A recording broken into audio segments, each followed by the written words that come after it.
Hello friends, welcome to Ark Point. आज हम बात करने वाले हैं डाइजेशन की मैकेनिज्म के बारे में, पाचन की क्रियाविधि के बारे में। पिछले वीडियो में हमने बात की थी कि हमारे मानव तंत्र किस प्रकार से इसका फॉर्मेशन होता है और जो हमारे पाचन की क्रियाविधि है उसमें कौन कौन से अंग भाग लेते हैं, कौन कौन सी ग्रंथियां भाग लेती है जो हमारे एंजाइम्स का सेक्रेशन करती है, श्रावण करती है, जो जूस प्रोड्यूस करती है, जो हमारे रस होता है जो डाइजेशन के प्रोसेस में भाग लेते हैं, किस किस प्रकार से ये सेक्रेट करती है। अब हम बात करते हैं इसकी प्रोसेस के बारे में, डाइजेशन की मैकेनिज्म के बारे में। तो सबसे पहले हम बात करेंगे डाइजेशन। पाचन। पाचन क्या होता है? यह एक ऐसी प्रक्रिया होती है जिसमें खाद्य पदार्थों को विभिन्न रासायनिक क्रियाओं और एंजाइमों के द्वारा छोटे घुलनशील पदार्थों में बदल दिया जाता है, जिसे हम पाचन कहते हैं। और इस प्रक्रिया के अंदर जो भी अंग और ग्रंथियां सम्मिलित होती है और एक सिस्टम की तरह कार्य करती है, जिसे हम पाचन तंत्र कहते हैं, डाइजेस्टिव सिस्टम कहलाता है। तो ये हमारी परिभाषा हुई किसकी? डाइजेशन की। इसके बाद हम बात करते हैं कि डाइजेशन के प्रोसेस में किस प्रकार से हमारे कौन कौन से अंग कार्य क्रियाशील रहते हैं। तो सबसे पहला हमारा जो भाग है जहाँ से हमारे डाइजेशन पाचन की क्रियाविधि स्टार्ट होती है, तो मुख गुहा के अंदर पाचन की क्रियाविधि प्रारंभ होती है। तो सबसे पहले हम मुख की बात करते हैं। तो इसमें क्या होता है कि हमारे जो भोजन है, भोजन ग्रहण किया जाता है जीवों के द्वारा, और भोजन ग्रहण करने के बाद मुंह के अंदर दांतों के द्वारा उसे चबाया जाता है। क्योंकि छोटे टुकड़ों में कन्वर्ट करने का कारण यह है कि इसमें जो भोजन है आसानी से पाचित हो सके। तो हमारे मुंह के अंदर क्या होता है कि सैलिवरी ग्लैंड पाई जाती है। सैलिवरी ग्लैंड, जिसे हम लार ग्रंथि कहते हैं। ये लार ग्रंथि क्या करती है? हमारे सैलाइवा जूस का सेक्रेशन करती है, मतलब श्रावण करती है, जिसे हम लार रस कहते हैं। लार रस। अब इस लार रस के कौन कौन से कंपोनेंट्स होते हैं जो डाइजेशन में पार्टिसिपेट करते हैं? इसमें H2O हो गया, म्यूकस हो गया और सैलिवरी एमाइलेज एंजाइम हो गया, जिसे हम टाइलिन एंजाइम के नाम से भी जानते हैं। सैलिवरी एमाइलेज एंजाइम, जिसे हम टाइलिन एंजाइम कहते हैं। ये H2O और म्यूकस क्या करते हैं, इसे हम श्लेष्मा कहते हैं हिंदी में।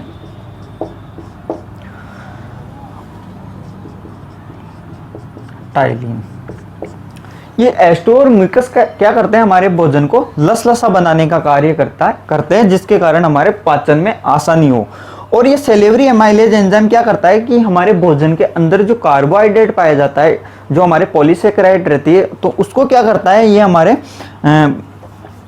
उसको हमारे माल्टोज में कन्वर्ट कर देता है। सैलिवरी एमाइलेज एंजाइम CHO, जिसे हम कार्बोहाइड्रेट कहते हैं, कार्बोहाइड्रेट।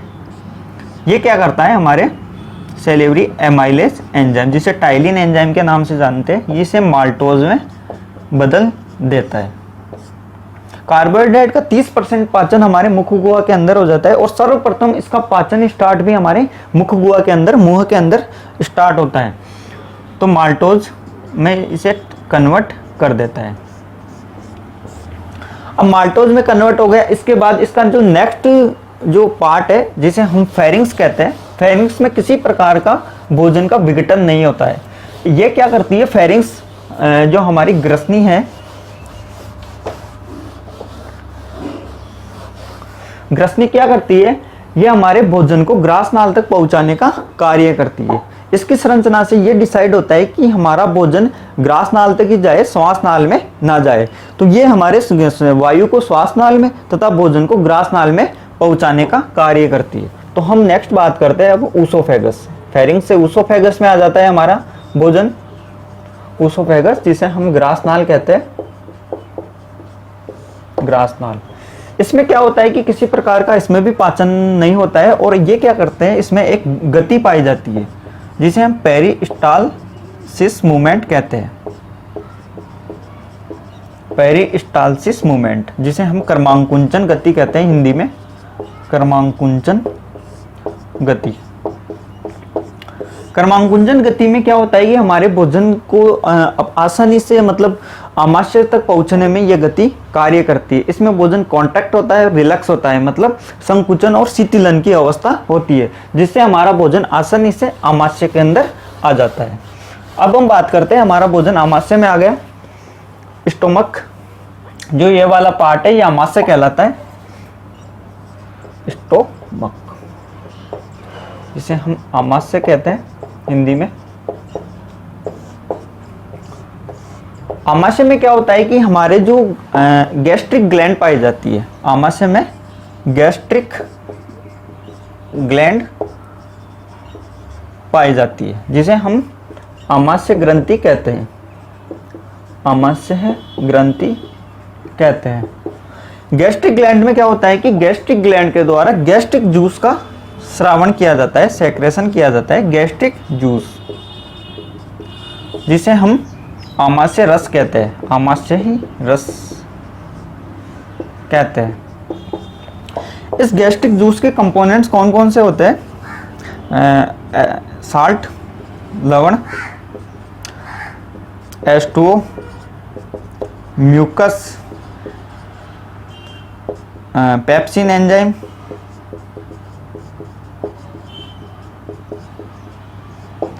रेनिन एंजाइम,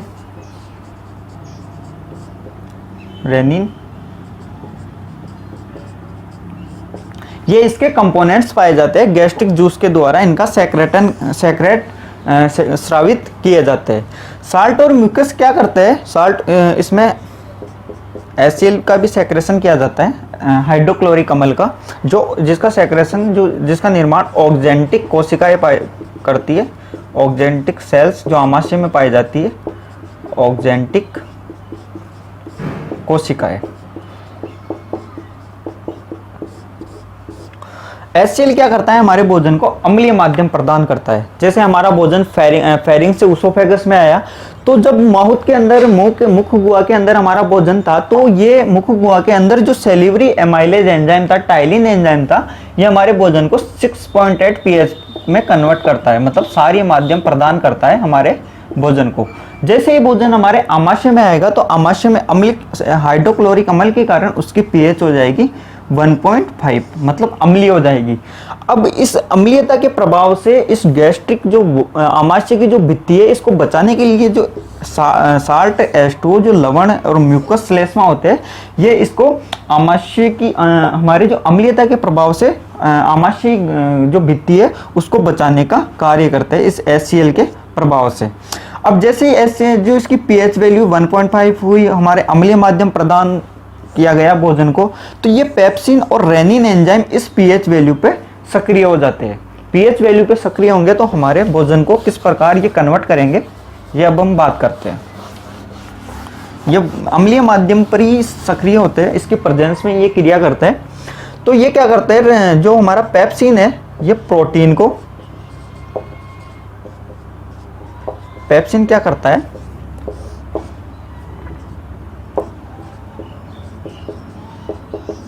प्रोटीन को क्या करता है, ये पेप्टाइड में कन्वर्ट कर देता है, पेप्टाइड।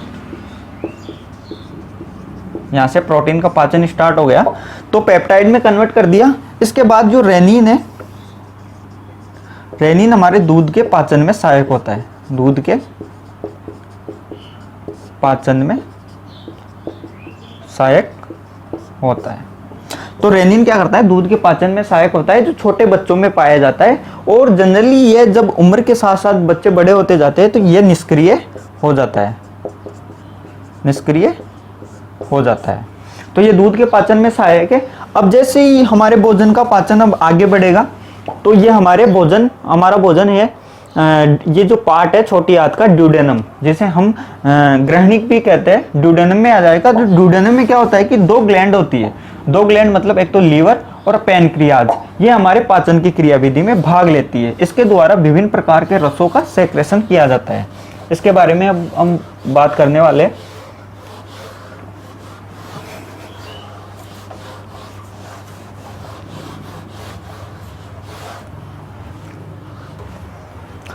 सबसे पहले हम इसमें बात करते हैं, इस स्मॉल इंटेस्टाइन में हमारा भोजन आ गया स्टोमच से, स्मॉल इंटेस्टाइन, इंटेस्टाइन जिसे हम छोटी आंत के नाम से जानते हैं। इसमें क्या होता है कि दो ग्रंथियां होती है इसके पास जो भाग लेती है हमारे डाइजेशन में, एक तो लीवर और एक पैनक्रियाज। जैसे यकृत ग्रंथि और अग्नाशय ग्रंथि।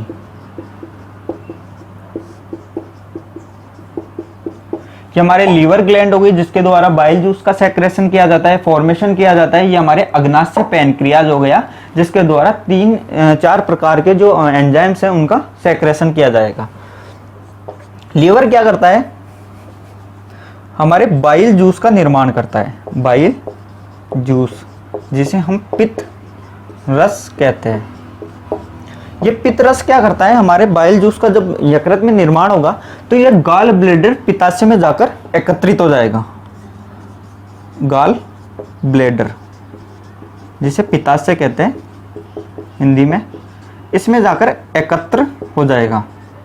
एकत्र होने के बाद क्या होगा कि भोजन यहाँ ड्यूडेनम में आ गया, छोटी आंत में आ गया, तो क्या करता है कि ये बाइल जूस बाइल डक्ट के द्वारा, जो ये डक्ट होती है इसे बाइल डक्ट कहते हैं, बाइल डक्ट के द्वारा, बाइल डक्ट जिसे हम पित्त वाहिनी कहते हैं, पित्त वाहिनी, इसके द्वारा ड्यूडेनम में आ जाएगा। ड्यूडेनम में क्या करेगा कि जो हमारे भोजन में वसा पाई जाती है, वसा की बड़ी बड़ी बूंदें पाई जाती है, वसा को छोटी छोटी बूंदों में कन्वर्ट कर देगा। ये बाइल जूस, ये जो बड़ी बड़ी बूंदें हमारे भोजन में पाई जाती है, इसका बाइल जूस पित्त रस क्या करेगा, इसको छोटी छोटी बूंदों में बदल देगा। छोटी छोटी बूंदों में बदलने का इसका क्या मतलब हुआ, छोटी छोटी बूंदों में इसलिए बदलेगा क्योंकि इसका सरफेस एरिया कम हो जाएगा, वसा का सरफेस एरिया कम होगा, तो सरफेस एरिया कम होने के कारण क्या होता है कि पाचन में आसानी रहती है, वसा के पाचन में आसानी हो जाएगी। अब इन बड़ी बूंदों को छोटी बूंदों में बदलने की जो प्रोसेस है उसे हम इमल्सिफिकेशन कहते हैं, इमल्सिफिकेशन, इमल्सिफिकेशन ऑफ फैट, वसा का पायसीकरण, वसा का पायसीकरण। ये जो प्रोसेस होती है हमारे स्मॉल इंटेस्टाइन में, तो ये ड्यूडेनम में होती है, ड्यूडेनम में, जिन्हें हम ग्रहणी कहते हैं। इसके स्मॉल इंटेस्टाइन के मैंने जो पिछला वीडियो था उसमें बताए थे कि 3 पार्ट होते हैं, ड्यूडेनम, जेजेनम और इलियम। तो ड्यूडेनम में इस प्रकार ये पाचन हुआ। अब हम बात करते हैं अग्नाशय के बारे में। तो अग्नाशय ग्रंथि या अग्नाशय रस के द्वारा 3 प्रकार के एंजाइम हैं, उनका सेक्रेशन किया जाता है। तो पहला हो गया ट्रिप्सिन, दूसरा हो गया लाइपेज, अग्नाशय के द्वारा जो सेक्रेशन किया जाता है पैनक्रियाटिक जूस या एंजाइम्स का, तीसरा हो गया amylase.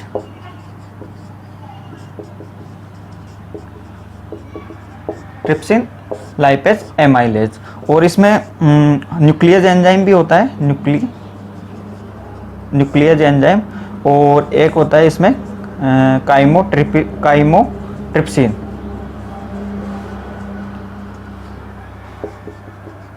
Amylase, lipase, nucleus,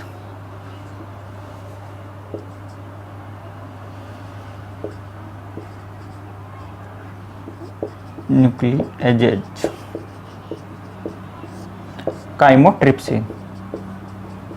chymotrypsin, ये एंजाइम इसमें इसके द्वारा सेक्रेट किए जाते हैं। अब हम बात करते हैं कि इन एंजाइमों का किस प्रकार भोजन का विघटन करते हैं, पाचित करते हैं ये। तो सबसे पहले हमने बात की थी ट्रिप्सिन और काइमोट्रिप्सिन पाए जाते हैं। ये क्या करते हैं, हमारी प्रोटीन को क्या करते हैं, हमारे ट्रिप्सिन एंजाइम पेप्टाइड में कन्वर्ट कर देगा, पेप्टाइड, ट्रिप्सिन क्या करता है, हमारे प्रोटीन है भोजन में पाई जाती है, जब भोजन ड्यूडेनम में आ जाता है तो इसको पेप्टाइड में बदल देता है और हमने बात की थी कि सर्वप्रथम हमारे प्रोटीन का पाचन हमारे स्टोमक से स्टार्ट हुआ था, कार्बोहाइड्रेट का पाचन हमारे मुख से स्टार्ट हुआ था। अब इसका पूर्ण पाचन के लिए हमारे छोटी आंत रेस्पॉन्सिबल होती है, जो सर्वाधिक पाचन इसी में होता है, अवशोषण भी इसी में होता है। अब बात करते हैं लाइपेज एंजाइम की। तो लाइपेज क्या करता है, हमारे फैट जो वसा है, लाइपेज, ये इसको फैटी एसिड में बदल देता है। फैटी एसिड मतलब वसीय अम्ल में। इस प्रकार वसा का पाचन यहाँ मतलब हमने बात की थी कि वसा का सबसे सर्वप्रथम पाचन कहाँ स्टार्ट हुआ था, हमारे छोटी आंत के अंदर, जो लीवर के द्वारा इनको छोटी छोटी बूंदों में कन्वर्ट कर दिया गया था, जिसे हम वसा का पायसीकरण कहते हैं। तो इसको फैट को फैटी एसिड में, वसीय अम्ल में, और जो हमारे कार्बोहाइड्रेट है उसको एमाइलेज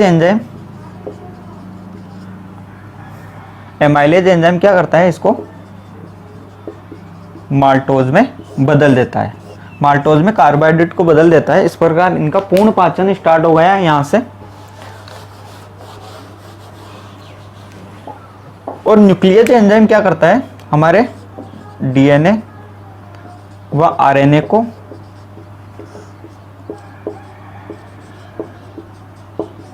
न्यूक्लियस एंजाइम क्या करता है, डीएनए आरएनए को न्यूक्लियोटाइड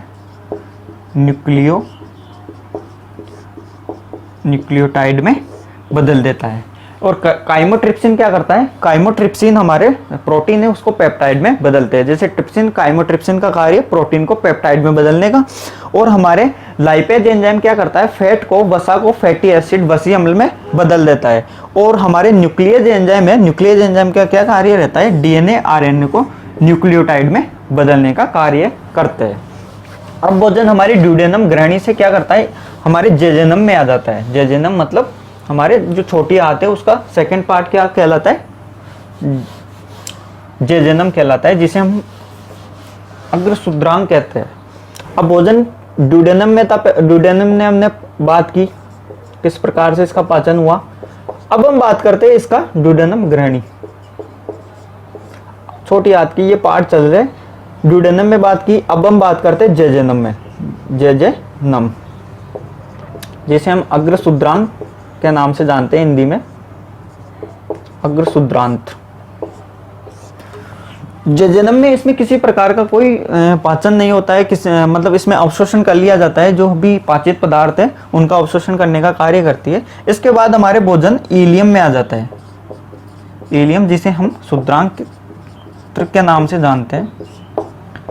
इलियम में क्या होता है कि हमारे इलियम में जो हमारे आंतरिक इंटेस्टाइन ग्लैंड पाई जाती है, तो इसका पाचन हम इलियम में पढ़ेंगे, सूत्रांक में पढ़ने वाले हैं डिटेल से थोड़ा, कौन कौन से एंजाइम्स होते हैं जो इसमें पाचन में भाग लेते हैं। तो इलियम में जैसे भोजन आया, इलियम जिसे हम सूत्रांत के नाम से जानते हैं। इलियम में क्या होता है कि हमारे जो इंटेस्टाइन ग्लैंड पाई जाती है, इसमें इंटेस्टाइन ग्लैंड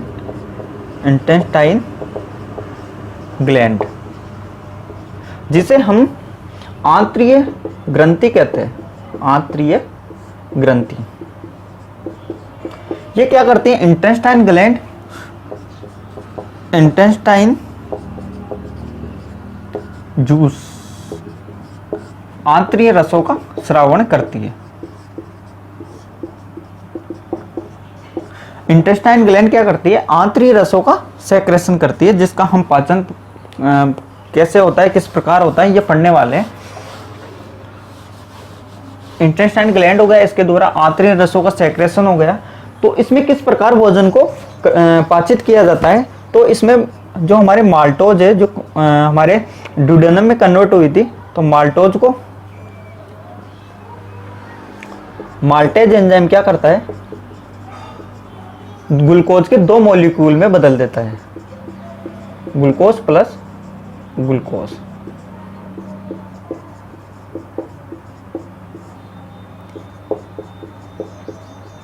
जो हमारे कार्बोहाइड्रेट का पाचन था मुख्य गुहा में हुआ, फिर हमारे यहाँ ड्यूडेनम में हुआ, इसके बाद हमारे इलियम के अंदर इसका पाचन, पूर्ण पाचन स्टार्ट होता है, पूर्ण पाचन होता है। इसके बाद हमारे पेप्टाइड है, पेप्टाइड को हमारे पेप्टाइडेज एंजाइम, पेप्टाइडेज एंजाइम ये क्या करता है, पेप्टाइडेज एंजाइम इसको amino acid, amino acid, amino अम्ल में बदल देता है, अमीनो अम्ल में बदल देता है। फिर सुक्रोज को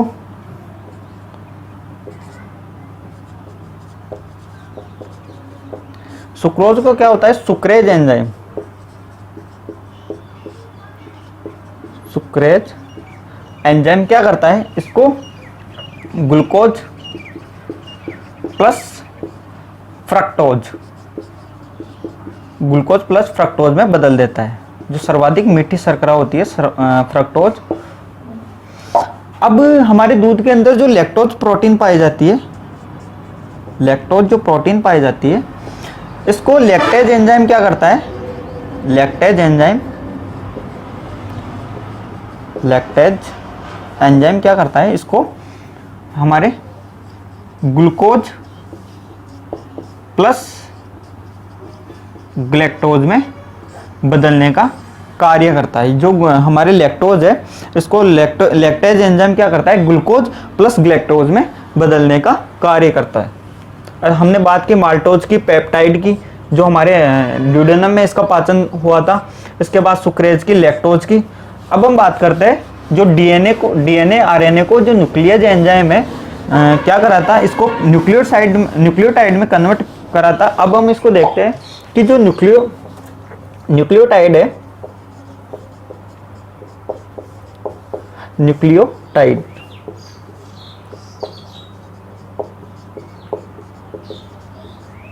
इसको क्या करता है, न्यूक्लियस एंजाइम, न्यूक्लियस एंजाइम इसको न्यूक्लियोसाइड प्लस शर्करा में बदल देता है, न्यूक्लियोसाइड और शुगर में इसको बदलने का कार्य करता है। तो न्यूक्लियोसाइड जो डीएनए आरएनए था उसको न्यूक्लियस ने न्यूक्लियोटाइड में कन्वर्ट किया। न्यूक्लियोटाइड न्यूक्लियस एंजाइम के द्वारा न्यूक्लियोसाइड और शर्करा में परिवर्तित हो जाता है। भोजन हमारे छोटी आंत से बड़ी आंत में आ जाता है। तो लार्ज इंटेस्टाइन में क्या होता है, लार्ज इंटेस्टाइन जिसे हम बड़ी आंत कहते हैं। बड़ी आंत में क्या होता है कि इसमें जो हमारे लवण और जल पाया जाता है इसको अवशोषण कर लिया जाता है। तो इसके 3 पार्ट होते हैं, पहला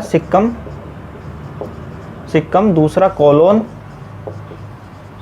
तीसरा रेक्टम।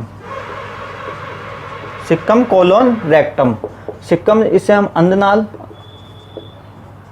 हिंदी में कहते हैं, कोलोन को हम वृद्धांत्र, रेक्टम को मलाशय। और इसका जो लास्ट का पार्ट होता है जिसे हम एनस कहते हैं, मलद्वार, जिसमें अनडाइजेस्टिव मटेरियल को बाहर निकाल दिया जाता है, मलद्वार। सिक्कम में क्या होता है कि सिक्कम के हमारे अपेंडिक्स जुड़ी रहती है। अपेंडिक्स मतलब ये एक अवशेषी अंग रहता है।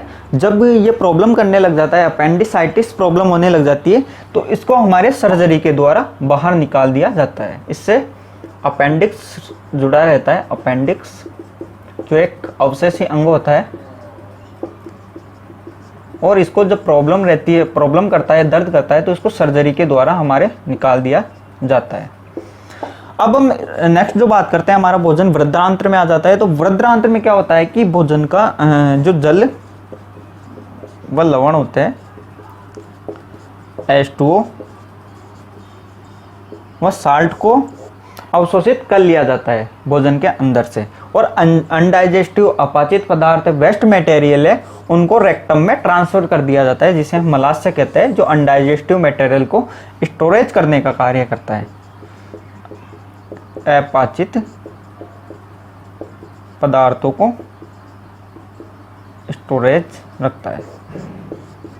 और हमारे एनस, हमारे क्या होता है कि मलाशय के अंदर, रेक्टम के अंदर न्यूरल रिफ्लेक्स की एक प्रोसेस होती है, प्रक्रिया होती है। न्यूरल रिफ्लेक्स के कारण क्या होता है कि हमारा जो अनडाइजेस्टिव मटेरियल है एनएस के द्वारा हमारे बाहर त्याग दिया जाता है। तो इस प्रकार हमने बात की कि हमारे एलिमेंट्री कैनाल किस प्रकार से हमारे डाइजेस्ट करती है भोजन को, और जो वेस्ट मटेरियल है उनको बाहर शरीर से बाहर निकालने का कार्य करती है। अब हम नेक्स्ट जो वीडियो है उसमें हम बात करेंगे रेस्पिरेशन के बारे में, श्वसन तंत्र के बारे में, रेस्पिरेटरी सिस्टम के बारे में। उम्मीद करता हूँ आपको ये वीडियो पसंद आया होगा। Thank you.